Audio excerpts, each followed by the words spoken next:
Hello, j'espère que vous allez bien. Alors aujourd'hui, vous retrouve pour vous proposer le défi Jamais lire mon budget que j'ai proposé sur le groupe Facebook cette semaine. Donc, comment en fait améliorer votre budget en 7 étapes? Suivez le guide. Alors, pour commencer, le premier jour, le jour 1, je fais le point. Vous allez ainsi prendre vos finances en main. Pour commencer ce défi, vous allez commencer par vous poser la question « Pourquoi je souhaite prendre en main mes finances personnelles ?» En effet, noter votre pourquoi va vous permettre d'ancrer en vous les raisons pour lesquelles vous souhaitez faire votre budget. Et cela va vous permettre de tenir bon sur la durée. C'est vraiment quelque chose d'important à faire. Donc soit vous prenez un carnet, soit vous le notez sur votre téléphone. Ça sera vraiment important par la suite. Et quand vous aurez un petit coup de mou, ce sera important de relire vos notes. Dans un deuxième temps, vous allez prendre l'habitude de noter toutes vos dépenses. Vous allez vous engager à noter chaque jour toutes les dépenses que vous faites en conservant vos tickets de caisse. L'idéal, c'est de créer une jolie boîte pour les glisser dès que vous rentrez de vos courses ou à la fin de votre journée. Pour noter toutes vos dépenses, vous allez prendre un simple carnet, puisque en fait, il peut se transporter partout, il ne prend pas de place. Mais vous pouvez aussi tout simplement les noter sur votre téléphone. Vous pouvez indiquer la date, l'objet, le montant, ainsi que le moyen de paiement utilisé. Et afin de rendre ce moment agréable et pratique, prévoyez donc, comme je vous disais, une jolie banette, une jolie boîte. Et comme ça, vous allez réunir tous vos justificatifs chaque semaine. Ce qui nous amène au troisième point. Vous allez prendre la décision d'établir un moment spécial budget. Une fois par semaine, vous allez faire le point sur vos dépenses. Puisque pour faire vos comptes, il est primordial de faire le point régulièrement. Vous allez ainsi prévoir un moment dans votre semaine où vous allez faire le point sur vos comptes. Donc, pour commencer ce premier jour, vous allez réunir tous vos justificatifs, donc que ce soit les tickets de caisse, les tickets de carte bancaire, la souche du chéquier, vos prélèvements à prévoir sur une fiche dans votre classeur maison dont je vous parle très simplement, très souvent, ainsi que l'accès à votre compte bancaire. Je vous laisse en barre d'informations les différents articles qui parlent un petit peu plus en détail donc de comment faire ces comptes. Tous les renseignements seront en barre d'informations. Donc voici pour ce premier jour, cette première étape. N'hésitez pas à donc mettre en place ces habitudes. Dans un deuxième temps, le jour 2, je calcule mon budget. Vous allez ainsi déterminer vos dépenses et vos recettes. Pour établir votre budget, il est essentiel de commencer par les bases et de faire le point sur vos ressources, donc les revenus du travail, les revenus sociaux, les revenus exceptionnels, ainsi que vos dépenses fixes, courantes et d'équipement. Si vous ne le connaissez pas, vous allez prendre votre dernier relevé de compte et vous allez remplir un tableau comme je vous propose sur le blog. Je vous laisse le lien pour aller le télécharger. Et afin de voir où va votre argent, vous pouvez également classer vos dépenses par catégorie à l'aide d'un fluo. Il faut rendre le budget fun en fait. Faut en faire une habitude, quelque chose que justement un petit moment pour vous qui au moins vous fera du bien. Je vous ramène aussi un lien vers l'article Gérer son budget familial. Donc voici pour le deuxième jour. On a vraiment fait les étapes sur votre budget actuel. Où en êtes-vous? Nous voici au troisième jour. Je réduis mes dépenses. Dans un premier temps, vous allez lister les dépenses inutiles ou à diminuer. Puisque vous avez fait le point sur vos dépenses et vos recettes, vous allez réfléchir à des idées pour réduire vos dépenses. Vous allez ainsi faire une liste des dépenses que vous pourriez réduire, voire supprimer. Par exemple, vous pouvez économiser sur 5 types de dépenses.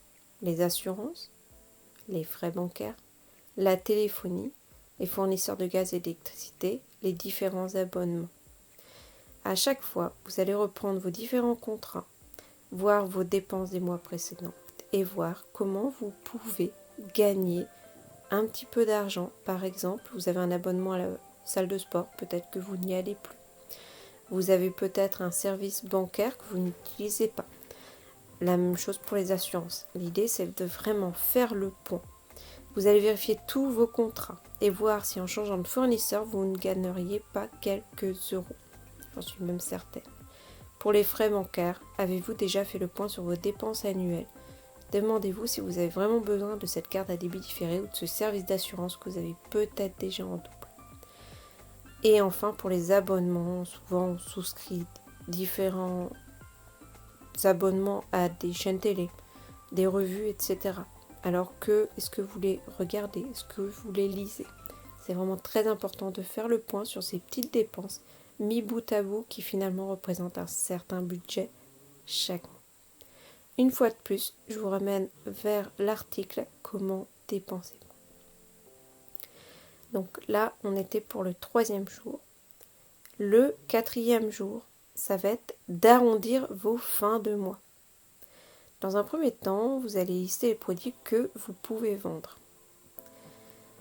Vous allez lister tous les objets, tels que les vêtements, les livres, les appareils électroménagers, etc.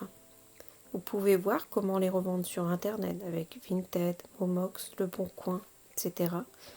Ou pourquoi pas organiser un vide-grenier. L'idée, ça va être non seulement de gagner quelques euros, mais aussi de vous débarrasser d'objets, pourquoi pas leur donner une seconde vie.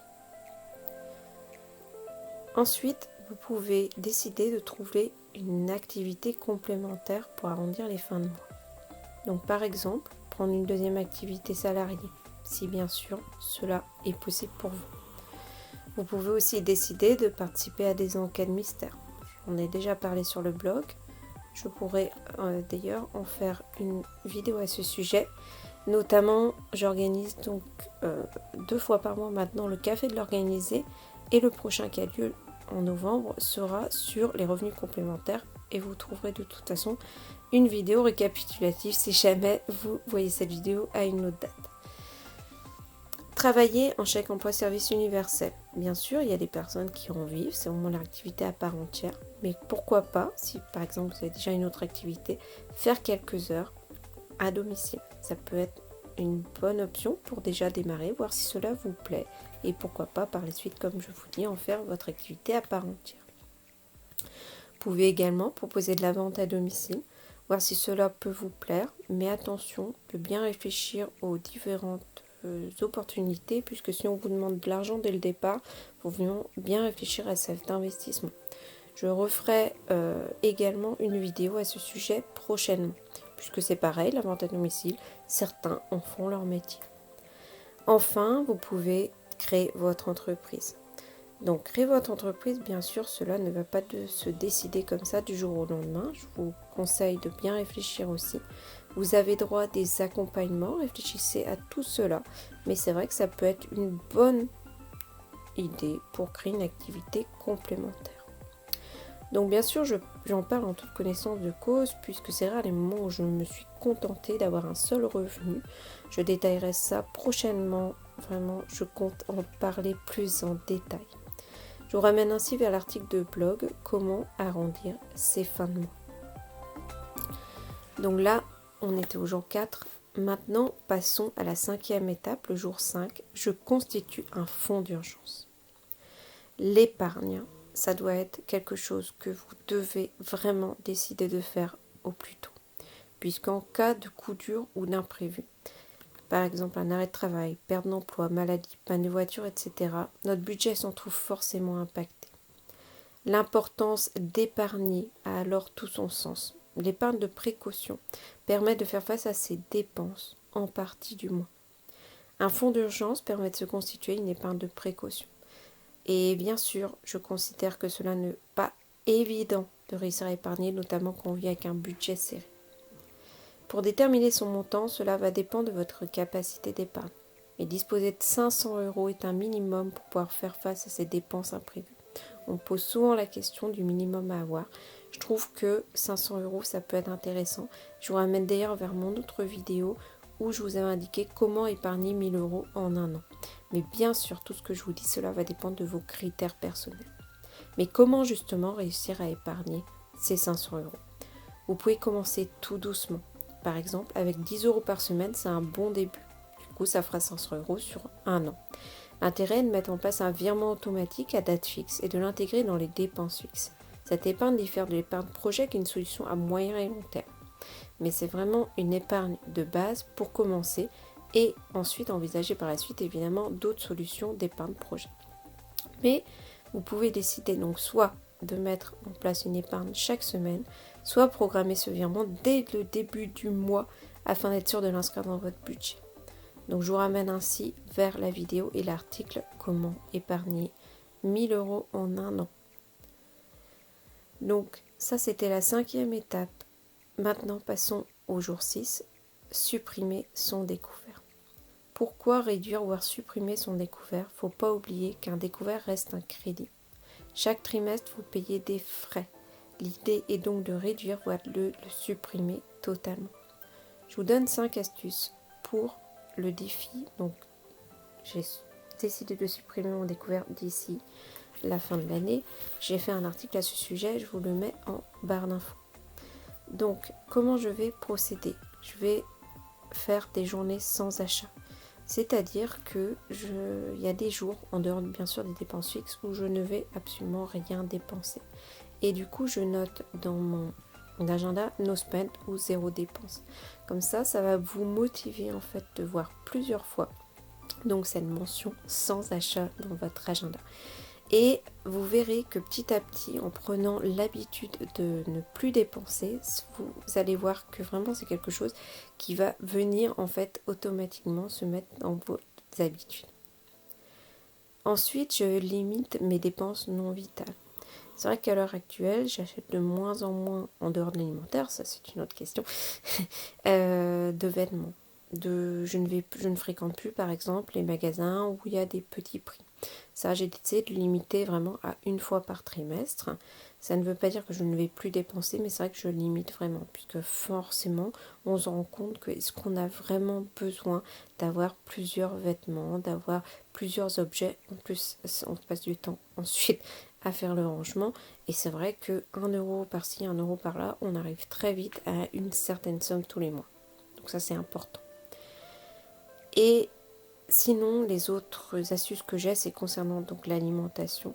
Où là, dans un premier temps, je passe par le drive, parce que pour moi, le drive me permet vraiment d'économiser, de dépenser vraiment moins, de réussir à beaucoup mieux gérer mon budget. Je suis moins tentée. Donc ça, c'est vrai quelque chose que je trouve qui fonctionne bien. Ensuite, je vais aussi cuisiner à l'avance. Donc c'est vrai qu'en cuisinant à l'avance pour au moins 2-3 repas, ça permet aussi de faire des économies. Donc c'est vraiment sur ces aspects-là que je vais intervenir pour réussir donc à réduire en fait mon budget chaque mois. Je fais aussi le point sur les promos. Donc bien sûr, ce ne sont pas des produits, je n'aime pas forcément stocker, surtout que j'ai pas beaucoup de place. Donc en fait, j'essaye de voir si les promos valent vraiment le coup. Même si je reçois plus les catalogues, je regarde sur internet. Il y a des sites très bien faits justement pour dépenser moins. Il y a aussi des offres de remboursement. Moi j'aime bien Shopmium. Là je me suis fait une quinzaine d'euros sur des produits que j'utilisais au quotidien.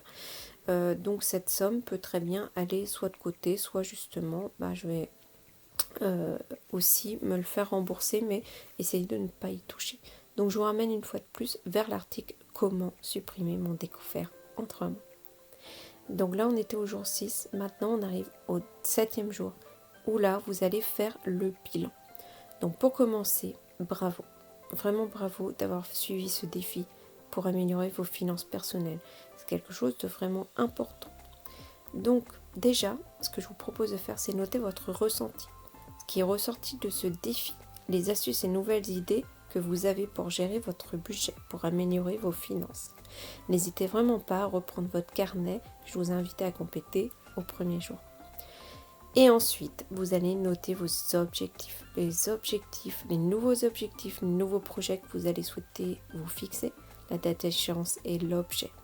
Vous pouvez ainsi accéder également aux ressources que je vous offre sur le blog. Je vous laisse un lien en barre d'infos.